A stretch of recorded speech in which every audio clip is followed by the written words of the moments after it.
cuando la religión no cambia el corazón. Así se llama la serie de 3 sermones que vamos a ver a partir de hoy. La idea central de la serie es cómo Jesús confronta la religión que parece santa por fuera, pero que permanece esclava del pecado por dentro. La idea es que esto nos llame a una fe verdadera que nace de un corazón transformado por la gracia de Dios. Los 3 sermones que vamos a ver a partir de hoy están divididos en el capítulo 15, del 1 al 6, del 7 al 11 y del 12 al 20. El primer sermón es cuando la tradición reemplaza a Dios, el segundo es labios cerca, corazón lejos, y el tercer sermón es el problema está adentro. Entonces, yo quiero dejar claro, cuidar mucho que estos sermones no son un ataque a cualquier denominación o cualquier iglesia, sino permitir que Dios nos coloque el espejo delante de nosotros, ¿cierto? Para que nos podamos ver, porque el texto no solamente hace una pregunta de qué está mal en ellos, sino qué hay en mí, qué hay en mí, o si hay en mí una religión externa que no haya producido nunca un corazón rendido a Cristo. Eso es fundamental porque incluso nosotros podemos convertir nuestra doctrina reformada en otra forma de orgullo religioso. Si tenemos conocimiento, pero no tenemos santidad. No sé si me hago entender. A veces uno puede conocer mucho de la escritura, pero no tiene santidad. Entonces no sirve de nada. El texto que vamos a leer hoy es Mateo capítulo 15, del 1 al 6. Dice el pasaje: entonces se acercaron a Jesús ciertos escribas y fariseos de Jerusalén diciendo: ¿por qué tus discípulos quebrantan la tradición de los ancianos? ¿Por qué no se lavan las manos cuando comen pan? Respondiendo él les dijo: ¿por qué también vosotros quebrantáis el mandamiento de Dios por vuestra tradición? Porque Dios mandó diciendo: honra a tu padre y a tu madre, y el que maldiga al padre o a la madre muera irremisiblemente. Pero vosotros decís: cualquiera que diga a su padre o a su madre, es mi ofrenda a Dios todo aquello con que pudiera ayudarte, ya no ha de honrar a su padre o a su madre. Así habéis invalidado el mandamiento de Dios por vuestra tradición.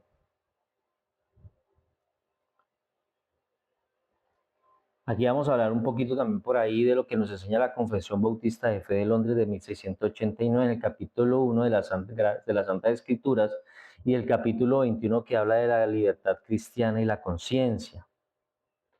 Entonces, el peligro de la ilusión religiosa que muchas personas tienen hoy es que hay una religión que puede ser la más peligrosa de todas, más peligrosa que el ateísmo, más peligrosa que esas personas que niegan la existencia de Dios, más peligrosa incluso de ese pecador que dice que pertenece a X religión, pero vive pecando todo el tiempo. Es una religión mucho más peligrosa y más engañosa. Es la religión de la persona que hace muchas cosas para Dios, pero que jamás se ha rendido verdaderamente a Dios. Esa persona va a la iglesia todos los domingos, canta, adora, tiene un vocabulario cristiano, a todo el mundo le dice Dios te bendiga, conoce textos bíblicos de memoria, incluso llega a defender la doctrina correcta. Todo se ve muy bien, pero el corazón de esa persona no está regenerado. Todavía está adormecido en un engaño que se ha hecho a la misma persona creyendo que es un creyente verdadero. Esa es la religión más peligrosa. En el contexto del capítulo 15, en el capítulo anterior, nosotros habíamos visto que Jesús había hecho grandes milagros. Había alimentado a muchas personas, había caminado sobre el mar, ¿cierto? Había sanado enfermos. Pero cuando entramos al capítulo 15 vemos un contraste entre que hay personas que están necesitando a Jesús buscan la misericordia de Cristo, pero vemos otras personas que son una delegación de religiosos que van o que viajan 100 kilómetros desde Jerusalén hasta Galilea. Ellos no vienen a Jesús para postrarse delante de Él, para reconocer su deidad. Ellos no vienen a buscar sanidad, no vienen a buscar perdón. Ellos vienen como un comité de, que busca ver el error. Ellos son como un comité de inquisición religiosa. Mientras que los necesitados están buscando la gracia en las manos de Jesús, ellos empiezan a buscar ese error en las manos de los discípulos de Jesús. Y aquí vemos una pregunta que tiene confrontación, pero también tiene un propósito. ¿Qué gobierna hoy nuestra fe como cristianos, como personas que buscamos de Dios todos los días? Lo que gobierna nuestro corazón o nuestra fe es la palabra viva de Dios o son las costumbres que nosotros tenemos como cristianos, porque como cristianos tenemos costumbres, llegamos a acostumbrarnos fácil a muchas actividades. Por eso muchas veces en muchas iglesias donde hay tantas actividades durante la semana, entonces se vuelve una costumbre esas actividades. El día que esas personas no cumplen con esas actividades, pues están mal, por la razón que sea, porque no pudo, porque no está, porque ese día estaba algo pasa que la va a hacer sentir mal, porque al final su fe no la gobierna la palabra de Dios, sino las actividades que ya son costumbre dentro de la iglesia. Hay una forma de hacer las cosas.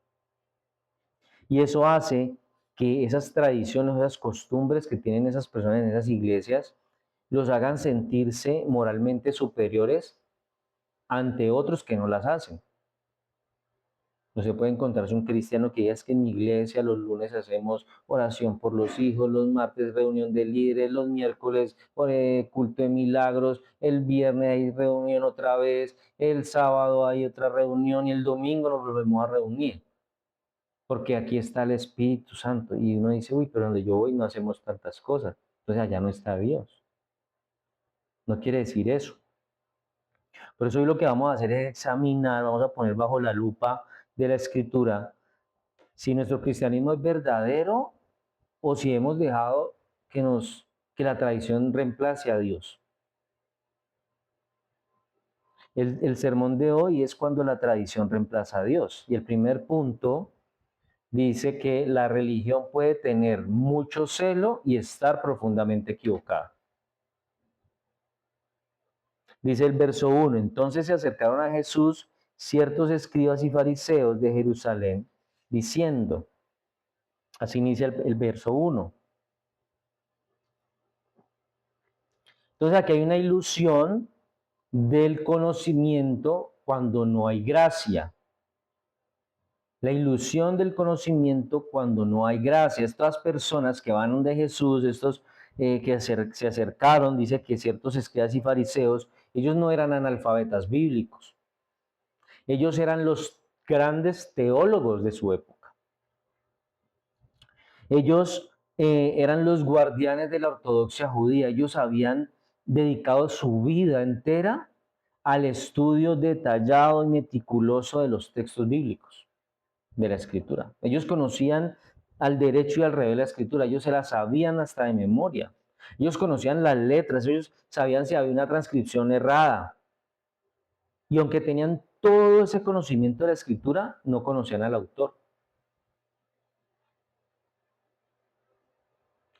Nuestra tradición bautista reformada y los bautistas son conocidos porque estudian rigurosamente la escritura, porque son juiciosos en el estudio de la Biblia, porque buscan tener una teología bíblica y un amor solemne por la sana doctrina. Pero no podemos caer en el error de tener una cabeza llena de mucha información teológica correcta, pero al mismo tiempo el corazón lleno de un orgullo fraternal. Porque si llegamos a tener un conocimiento de sana doctrina, de una teología correcta, sabemos que es apegado a la escritura, pero nuestra piedad no es experimental, no es cotidiana, no es de todo el tiempo, lo único que nos hemos convertido es en fariseos modernos, porque tenemos todo el conocimiento de la escritura, pero en la experiencia, en la práctica, no la aplicamos. Y entonces podemos entrar incluso a criticar a esas denominaciones que se han enfocado en ciertas prácticas religiosas que podríamos decir no son bíblicas, pero que la hacen. Entonces no podemos entrar a criticarlas de frente, sino con amor en la práctica explicar por qué esto no debería de ser así. Ahora, no quiere decir que porque lo estén haciendo se van a ir al infierno, no, tal vez es su interpretación de la escritura, pero no podemos llenarnos de orgullo porque creemos que estamos en lo correcto, ¿no? Aquí vemos la depravación del corazón religioso cuando pasan ese tipo de cosas. Por eso el profeta Jeremías dijo, engañoso es el corazón más que todas las cosas y perverso. ¿Quién lo conocerá? Jeremías 17:9. Porque el corazón mismo nos engaña, haciéndonos creer que somos mejores cristianos que otros. Lo que pasa es que el corazón del hombre es un corazón caído, por más cristianos que seamos, es un corazón caído y tiene una habilidad asombrosa para convertir la verdad de Dios en un instrumento de autoexaltación. Eso es lo que pasaba con los fariseos y los escribas que fueron a buscar a Jesús. Ellos se habían autoexaltado, ellos se sentían superiores a los demás. Podemos predicar de la soberanía de Dios en la salvación mientras intentamos de una forma soberbia controlar la vida de todos a nuestro alrededor. Nosotros podríamos denunciar el Evangelio y la prosperidad con mucha indignación, ¿cierto? Mientras al mismo tiempo convertimos nuestro conocimiento teológico en un motivo de desprecio hacia otros que tal vez no tienen el mismo conocimiento que nosotros. ¿Me hago entender? No podemos hablar que el Evangelio de la prosperidad, ese falso evangelio, es algo malo, es falso. Pero mientras denunciamos eso, como nos creemos que sabemos mucho, entonces miramos mal a esas personas que no han entendido la palabra y se dejan engañar fácilmente. Por eso nosotros no nos podemos preguntar solamente a qué iglesia voy, a qué iglesia pertenezco, cuál es la declaración o la confesión de fe en mi iglesia. Tenemos que preguntarnos si mi teología me lleva a quebrantarme a los pies de la cruz. Si lo que yo he aprendido, si lo que yo entiendo, si lo que yo conozco, me lleva a humillarme delante del Señor. Si la verdad que yo profeso me hace a mí más paciente, más humilde, más santo, más lleno de amor por el pecador. Eso es lo que nos tenemos que preguntar. A.W. Tozer dijo que lo que viene a nuestra mente cuando pensamos en Dios es lo más importante acerca de nosotros mismos. Si la teología que usted tiene no termina en una adoración y una transformación práctica, entonces no es teología cristiana, es una filosofía religiosa. Hay gente que sabe mucho de Biblia, pero su vida es contraria a lo que sabe de la Biblia. Entonces tiene un conocimiento religioso, ¿cierto? Filosófico, pero no lo tiene en la experiencia, en la práctica. Dos, el hombre tiende a convertir las costumbres en mandamientos. El verso 2 dice, ¿por qué tus discípulos quebrantan la tradición de los ancianos? ¿Por qué no se lavan las manos cuando comen pan? Entonces aquí hay una cerca que los religiosos de la época habían puesto alrededor de la ley. Aquí el conflicto o la pregunta no tiene que ver acerca de la higiene personal, porque uno dice, están preocupados porque tienen las manos sucias. Aquí el conflicto no era sobre la higiene, sino sobre la Misná, porque aquí ellos no están evaluando leyes de purificación como lo que se habla en el libro de Levítico. La Misná era la tradición oral de los ancianos. Los rabinos de la época habían levantado una cerca, por decirlo así, de muchísimas reglas humanas alrededor de la ley de Moisés, supuestamente para proteger la ley de Moisés. Entonces, la ley de Moisés tenía unos mandamientos y ellos alrededor de todos esos mandamientos habían hecho cientos de más. Con el tiempo, esa cerca que ellos habían construido para proteger la ley del Señor, había terminado teniendo más autoridad que la misma ley. Eso era lo que estaba pasando. Ellos le estaban diciendo a Jesús que los discípulos de Jesús estaban transgrediendo esa cerca que ellos habían construido, no estaban diciendo que ellos estaban eh, transgrediendo la ley de Dios. No, ellos estaban transgrediendo las tradiciones que ellos habían formado. Entonces hay una regla regulativa y la libertad de conciencia, eso lo dice la confesión de fe que nosotros hemos estudiado.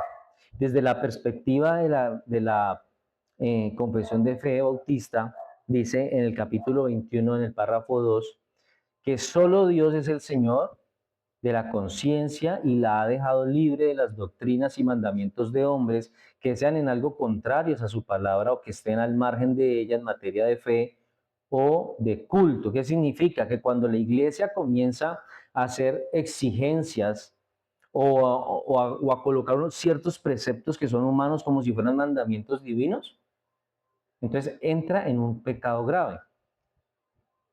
¿Por qué? Porque la iglesia cuando empieza a colocar esos mandamientos de hombres, está usurpando el trono y la autoridad de Dios sobre la conciencia humana.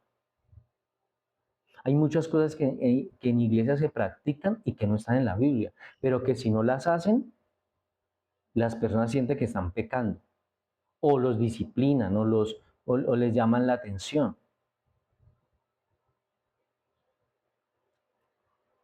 Por ejemplo, es que se tiene que vestir de cierta manera.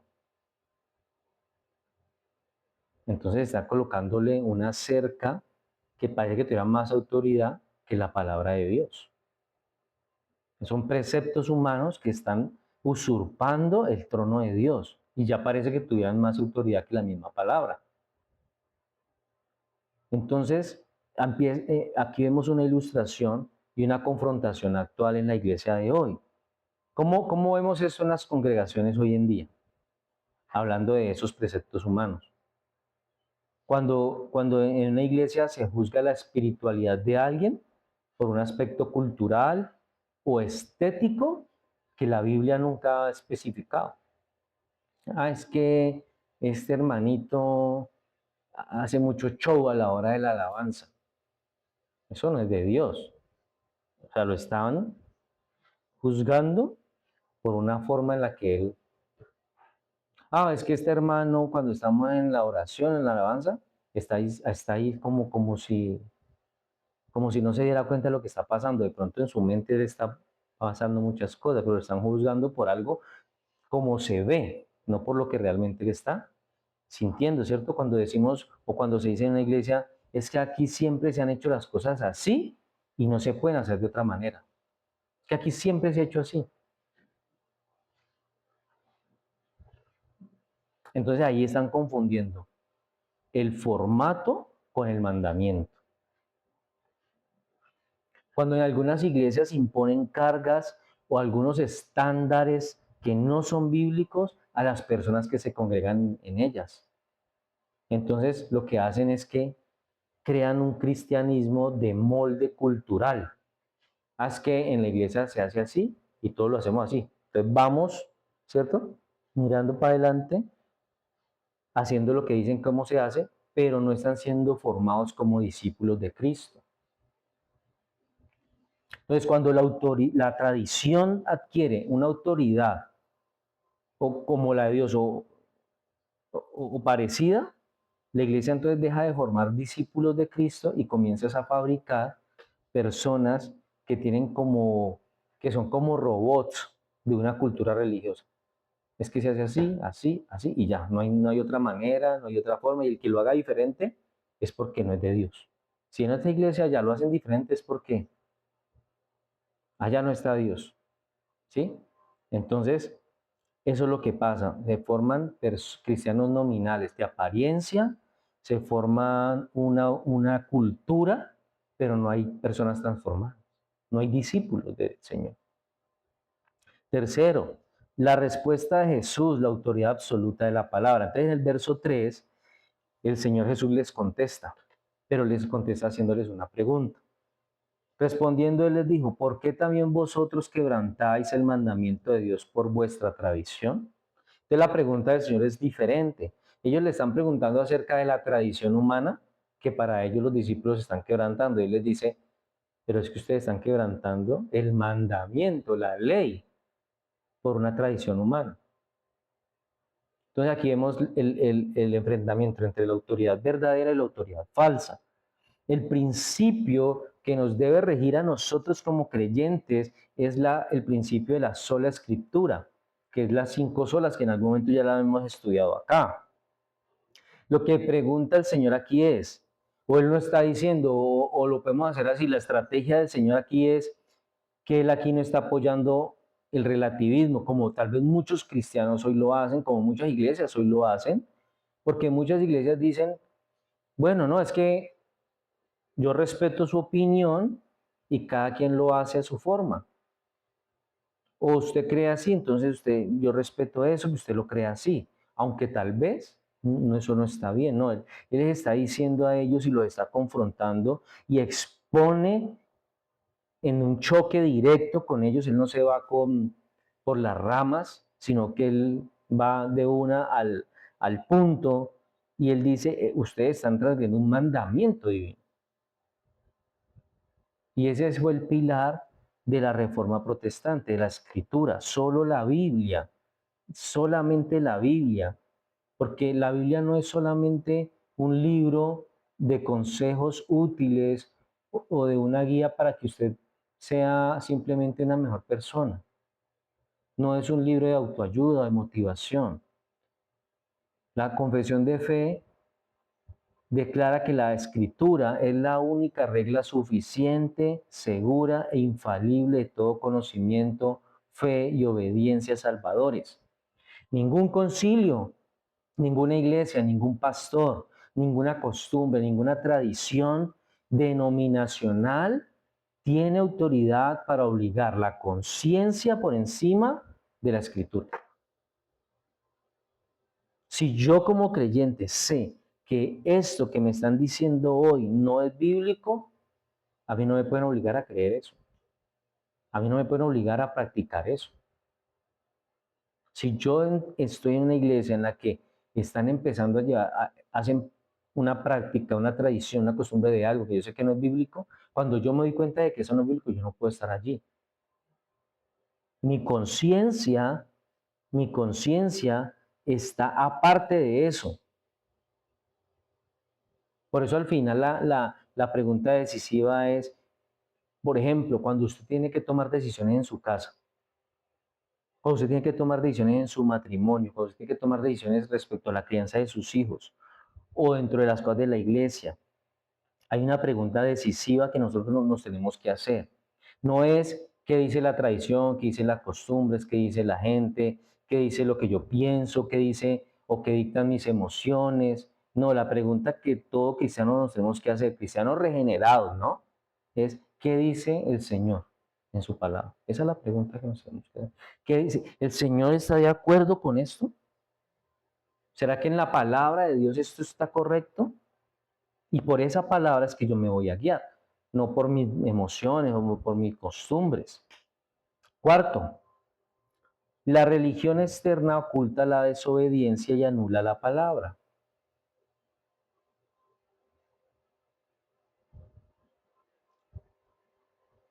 La religión externa oculta la desobediencia y anula la palabra. Dice el verso 4 al 6. Porque Dios mandó diciendo, honra a tu padre y a tu madre, y el que maldiga al padre o a la madre muere irremisiblemente. Pero vosotros decís, cualquiera que diga a su padre o a su madre, es mi ofrenda a Dios todo aquello con que pudiera ayudarte, ya no ha de honrar a su padre o a su madre, así habéis invalidado el mandamiento de Dios por vuestra tradición. Cuando estos religiosos decían que todo lo que ellos tenían, económicamente hablando, materialmente hablando, era eh, una ofrenda a Dios, eso se llama corbán, eso se llamaba corbán. Entonces digamos que ellos practicaban el corbán, ¿cierto? Entonces Jesús aquí los expone, él pone un ejemplo y él dice, el quinto mandamiento es honrar a padre y madre. Ese es el quinto mandamiento. Y honrar a padre y madre, una de las formas es económicamente. Pero los fariseos habían hecho una trampa legalista llamada corbán. Corbán significa una ofrenda o bien usado o dedicado exclusivamente al templo.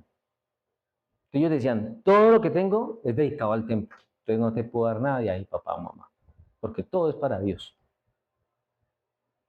convenientemente, ¿no? Entonces un hombre podía declarar que todos sus bienes eran corbán, o sea, dedicados exclusivamente al templo, para no tener que ayudar a sus padres que estaban necesitados. Entonces, por un lado, aparentaba ser muy piadoso, ¿cierto? Muy santo ante el pueblo, mientras al mismo tiempo desobedecía a Dios. Él utilizaba a Dios para desobedecer a Dios. Porque él, por un lado, daba ofrendas al templo, estaba obedeciendo a Dios. Pero al mismo tiempo estaba haciendo eso para no obedecer a Dios, honrando a sus padres. Entre tantas otras cosas, pero ahí esto es lo que Jesús los expone. Entonces en el versículo 6, cuando está hablando de que invalida, que así habéis invalidado el mandamiento, esa palabra que se utiliza ahí para invalidado es acuro. Y esa palabra, el significado literal de esa palabra es que despoja o deja sin poder y de autoridad la palabra, abroga la ley, la deja sin poder, sin autoridad, eh, sí, sin el poder que esa palabra tiene. Entonces él les está diciendo a ellos, ustedes están dejando sin poder y sin autoridad la palabra de Dios, están abrogando la ley. Eso significa esa palabra invalidando los mandamientos. Entonces ellos estaban enredados, estaban en medio de una paradoja, porque los fariseos creían que sus tradiciones eran una cerca que protegían la ley. Pero Jesús les está demostrando que esa cerca que ellos habían construido para proteger la ley había terminado aplastando, matando y despojando de autoridad la santa palabra de Dios. Eso es lo que les estaba diciendo a ellos. Y eso mismo pasa hoy en día. Eso no solamente pasaba en la época de Jesús. Eso pasa hoy en día. Él les decía a ellos, mire, ustedes intentaron proteger la ley y con esa misma protección están aplastando la ley. Le están quitando autoridad, le están quitando poder a esa ley. Y hoy pasa lo mismo. Con, por ejemplo, el Evangelio de la Prosperidad. Las iglesias o pastores que hablan de la prosperidad toman una verdad de Dios. Dios es nuestro proveedor, ¿sí o no? Él es el que nos da todo. Pero ellos tuercen esa verdad enseñando prácticamente que Dios está allí para servirnos en todo lo que nosotros necesitemos, para cumplir todos nuestros deseos. Porque ellos dicen, declárelo. Si usted no lo declara y si no pasa en su vida es porque usted tuvo poca fe. Dicen que la palabra tiene poder. Están torciendo la escritura. Y la gente es convencida de que eso es así. Hay otra enseñanza como el antinomianismo. El antinomianismo es una doctrina que habla de la gracia de Dios, pero ellos utilizan la gracia para justificar su carnalidad y la falta de santidad personal. El legalismo, por ejemplo, usa la búsqueda de la santidad. Una persona legalista es una persona que está metida en la escritura, buscando santidad, buscando comunión con Dios, pero al mismo tiempo empieza a imponerle a las demás personas eh, unas leyes que al final destruyen la libertad que hay en Cristo. Eso es lo que hace el legalista. Ah, es que usted se tiene que poner falda porque usted no se pone falda, usted no es una hija de Dios. Eso es legalismo. Está tan metido en la escritura que cualquier cosa que él crea que no está bien, entonces se convierte en un pecado. Entonces empieza a colocar una carga en las personas, unas normas que no están especificadas en la escritura. El teólogo Herschel Sproul decía, el problema fundamental del hombre no es la falta de autoestima o de salud financiera, sino la culpa real ante la santidad de un Dios omnipotente. Un evangelio que no confronta el pecado no es evangelio de Jesucristo. Entonces, en muchas iglesias se dedican a hablarle a las personas de tú te lo mereces, eres el mejor, Dios está para bendecirte, para abrirte puertas, abren portales de no sé qué, puras falacias.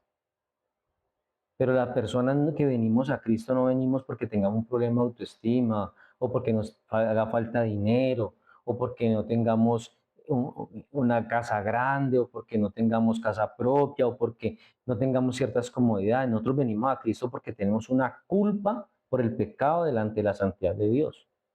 Por eso es que venimos al Señor. Finalmente, vamos a ver un diagnóstico del corazón. En el pasaje, más adelante, que lo vamos a ver seguramente en el próximo domingo, me adelanto un poco, Jesús está citando a Isaías 29:13. Él dice, este pueblo de labios me honra, mas su corazón está lejos de mí. Jesús no vino a este mundo para que usted y yo tuviéramos un trabajo mejor. Jesús no vino a este mundo para que usted y yo ganáramos más sueldo. Jesús no vino a este mundo para que usted y yo tuviéramos fama, reconocimiento, éxito. El Señor no vino para eso. Él no vino tampoco para darnos un barniz de religiosidad moralista en la que nosotros nos veamos más santos que otros.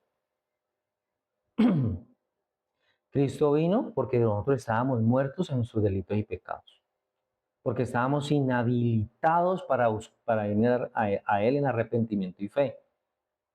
El Señor sabía que no lo podíamos hacer de nuestra propia decisión, de nuestra propia iniciativa.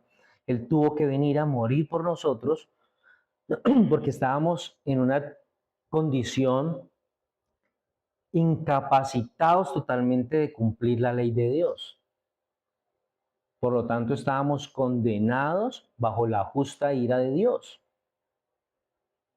Y para poder salir de esa condena, el Señor tuvo que venir y morir por nosotros. Por eso ese es el evangelio que realmente transforma, no el de la prosperidad. Ahora el evangelio de la prosperidad ha mutado, ¿no? Ya muchas iglesias ya no están hablando de la prosperidad, sino ahorita están hablando de coaching espiritual.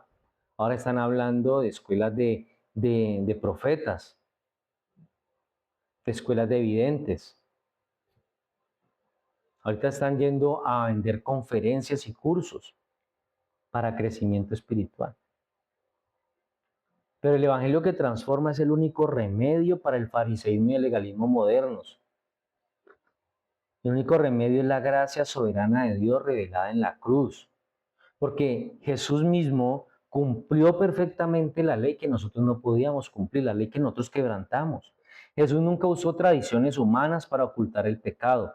¿Por qué? Porque Él vivió de una forma perfecta delante del Dios Padre. Y en la cruz, el Señor Jesús pagó todas nuestras rebeliones religiosas y todo lo malo que nosotros hayamos hecho. Por eso tenemos que ahora en este pasaje verlo como un llamado al autoexamen. Tenemos que hacer una pausa solemne hoy. Nosotros tenemos que analizar si en algún momento nos hemos dado cuenta de que nuestra fe se ha convertido en una rutina, en una costumbre, en una tradición. Si nuestra ortodoxia y nuestra teología son frías, son orgullosas. Si hemos estado más bien utilizando la religión como un escudo para desobedecer a Dios como lo hacían los fariseos. Si nos damos cuenta de eso, tenemos que arrepentirnos hoy. Tenemos que pedirle al Señor que limpie nuestro corazón de la levadura de los fariseos. Tenemos que rogarle al Espíritu Santo porque Él escriba su ley en nuestro corazón y en nuestra mente, para que no lo adoremos como por tradición o por obligación, sino en espíritu y en verdad y en la libertad gloriosa de los hijos de Dios, porque a veces vamos a la iglesia porque ya es la costumbre. Es que yo tengo que ir a la iglesia porque es una obligación. No voy porque mi corazón quiere humillarse delante del Señor, sino porque es la tradición. Muchas personas hoy van a un lugar de culto por tradición, por costumbre. Es como los que comen pescado en Semana Santa porque es una ¿qué? Costumbre. Tal vez no comen pescado el resto del año. Se lo comen en Semana Santa porque es una tradición, porque no se puede comer carne. Entonces, así hemos vuelto el asistir a la iglesia, en una tradición, en una costumbre, en una obligación. Y no lo hacemos en espíritu, no lo hacemos en verdad, no lo hacemos en la libertad que nos da el Señor por ser hijos de Dios. Amén. Vamos a orar.